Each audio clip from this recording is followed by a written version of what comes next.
6:45 ng umaga, nakaalerto na ang kapulisan ng Cauayan City Police Station upang bantayan ang buong kalungsuran. Ngayong mahal na araw, partikular na ang mga resorts at riverbanks. Sa panayam ng IFM News Team kay Police Lieutenant Colonel Avelino Canceran Jr., hepe ng Cauayan City Police Station, sinabi nito na ilang linggo bago pa ang pag-uumpisa ng mahal na araw, ay naihanda na ng kanilang pamunuan ang deployment plan para sa mga personnels.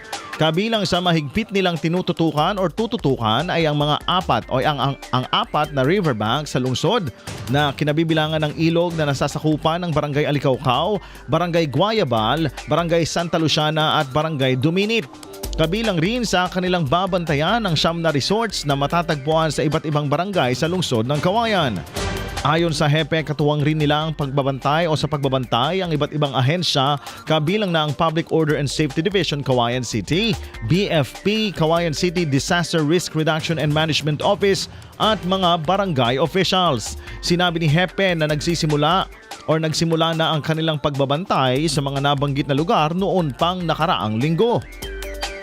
Nakadeploy na po lahat ng ating mga personnel sa mga busy areas, yung mga commercial establishment, places of convergence, major thoroughfares. Minabuti na natin na mas maaga pa nakadeploy ang ating mga personnel. Yung ating organic personnel ay mula nung Sunday pa lang, nakadeploy na po sila yan sa mga riverbanks. Meron po kasing 4 na dinarayo ng ating mga kababayan dito po sa lungsod ng Cauayan, yung Alicaucao, Guayabal, Duminit at saka yung part doon sa Santa Luciana. Hindi lamang po yan. Meron po tayong 9 na resort dito sa lungsod ng Cauayan. Ayan, meron din po nakadeploy ng ating mga personnel dyan. Yung mga resort kasi hindi natin maiwasan, baka may nagiinuman dyan. Andyan lamang po, nakantabay at nakipag-coordinate naman na kami sa mga may-ari ng mga resort na yan na meron kaming i-deploy na tao dyan. At nakadeploy na nga mula nung Sunday pa lamang po.